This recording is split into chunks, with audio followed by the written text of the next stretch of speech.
প্রতিদিন সমাজের বাস্তব চিত্র এক অসঙ্গতির ইঙ্গিত দিচ্ছে।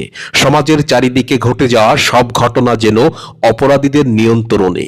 আজ সমাজ ভারসাম্যহীন, অনৈতিক, অসভ্যতার মেরুকরণে অপরাধের মতো আদর্শের জন্ম দিচ্ছে। প্রতিদিন অপরাধ বা অপরাধীদের চক্র চলমান বাস্তব রূপরেখায় বিভীষিকাময়। লোন তুলে কিনছি। নতুন ইজিবাইক কিনেছেন? কিভাবে কিনেছেন? লোন তুলে কিনেছেন? কত টাকা লোন তুলেছেন? ও তুলেছে 2,80,000। এখন কিস্তি কত দিতে হচ্ছে প্রতিদিন? ও কিস্তি দিতে হয়, কিছু নগদ টাকা আছে, এইবার আছে প্রায় 20,000 টাকা আমার কিস্তি দিতে হয়। কিস্তিওয়ালা শাকিল ওর কি হারাইছিল? ওর ইজি বাইক ওই কাদাই হারাইছে। ওখান থেকে হারাইছিল? ওইখানে খোলা ছিল। খোলা থেকে ওই শান্তিদামের মোড়। শাকিল ওর বাড়ি চেচড়ি। ওর বাড়িটা নিয়ে গেছে ডুমুরিয়া থেকে? হ্যাঁ, খুলনায় বাড়ি। খুলনার নাম কি shortcut easy bike? Easy bike এটা শর্টকাট আছে এই জায়গা ওই হাফিজের গাড়ি। হ্যাঁ, এটা কত আগে কথা? মানে 3 মাস ঠাস হয়ে গেছে। 3 মাস। আর করোনা কত আগে? 11 তারিখে। 11 তারিখ। অর্থাৎ আজকে হচ্ছে গত মাসের আগে করে গত মাসের প্রায় 1 মাস হতে যাচ্ছে। চতুর্দিক থেকে ভেসে আসছে আত্মচিৎকার। ন্যায় ইনসাফ নামের শব্দটি যেন ভাষাগতভাবে ঠিক আছে। অসহায় দারিদ্র মানুষের চাপা কান্না, স্বজন হারানোর ব্যথা, খুন, ধর্ষণ, মাদক, রাহাজানি, ছিনতাই, অপহরণ, চুরি, ডাকাতি, লুণ্ঠন, ব্যভিচার, অনাচার, জুলুম, অত্যাচার, হক বিনষ্টকারীদের দৌরাত্ম্য সমাজে প্রতিদিন বিদ্যুৎ গতিতে বেড়ে যাচ্ছে। নাম কি? আব্দুল হক জর্দার। আচ্ছা, তারপরে আজকে যে সকালবেলায় আপনাকে আম নেওয়ার কথা বলে কোন বাড়ি থেকে বলছিল?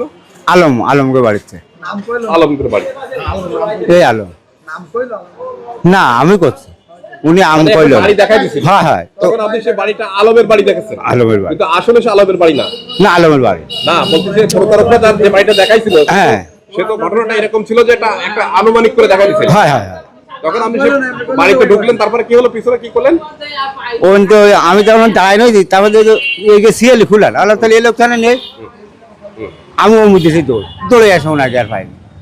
আচ্ছা, হ্যাঁ, এই সমাজের অসহায় দারিদ্র পরিবারের লোকজন শক্তিশালী কোনো জুলুমবাজদের হাতে বা শাসক গোষ্ঠীর কাছে নির্মমভাবে অত্যাচার, নির্যাতন আর নিপীড়িত হচ্ছে। প্রতিদিন গ্রামগঞ্জে, শহর বন্দরে, হাট বাজারে প্রতারণার ফাঁদে দারিদ্র জনগোষ্ঠী নিপীড়িত হচ্ছে। আইন শৃঙ্খলার ব্যাপক অবনতি হয়েছে। আব্দুল হক জোয়াদ্দার, আতিয়ার রহমান সহ অসংখ্য মানুষের জীবন জীবিকার শেষ সম্বলটুকু কেড়ে নিয়েও তারা ক্ষান্ত হচ্ছে না। শাসক গোষ্ঠীর রক্তচক্ষু মাড়িয়ে যেতে সমাজের দারিদ্র ও দুর্বল শ্রেণীর মানুষেরা বড়ই অসহায়। আতিয়ার রহমান। বাসা কোথায় আপনার? চেচড়ি বাড়ি। তো আপনার এই বাইকটা কি আপনাকে স্প্রে করে নিয়েছিল? হ্যাঁ, স্প্রে করে নিয়েছিল। আচ্ছা, যখন নিল তারপর আপনি কি করলেন? প্রশাসনের কাছে? হ্যাঁ, প্রশাসনের জিডি করছিলাম। জিডি করে ওই সিসিটিভির ফুটেজ সব দিছিলাম। সোনাডাঙ্গা থানায় জিডি করছিলাম। ছবিটা কি দেখান? হ্যাঁ, এটা সিসি ফুটেজের ছবি। হ্যাঁ।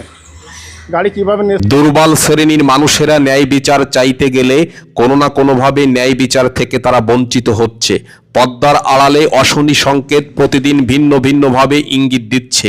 মানুষের নিরাপত্তার বলয় বলে সমাজের চতুর্দিকে কিছু নেই। রাক্ষসার হায়নার দল দলবদ্ধ হয়ে সভ্য সমাজকে ভয়ানক পরিস্থিতির মধ্যে ঠেলে দিচ্ছে। নিয়ম করে অপরাধ তৈরিতে, জনগোষ্ঠীর অধিকার বঞ্চিত করতে সংঘবদ্ধভাবে পাইতারা দিয়ে চলেছে। এভাবেই একটি সুস্থ সমাজ চলতে পারে না। সমাজকে আজ অসুস্থতার কবল থেকে ফিরিয়ে আনতে অচিরেই সংঘবদ্ধ হতে ইঙ্গিত দিচ্ছে।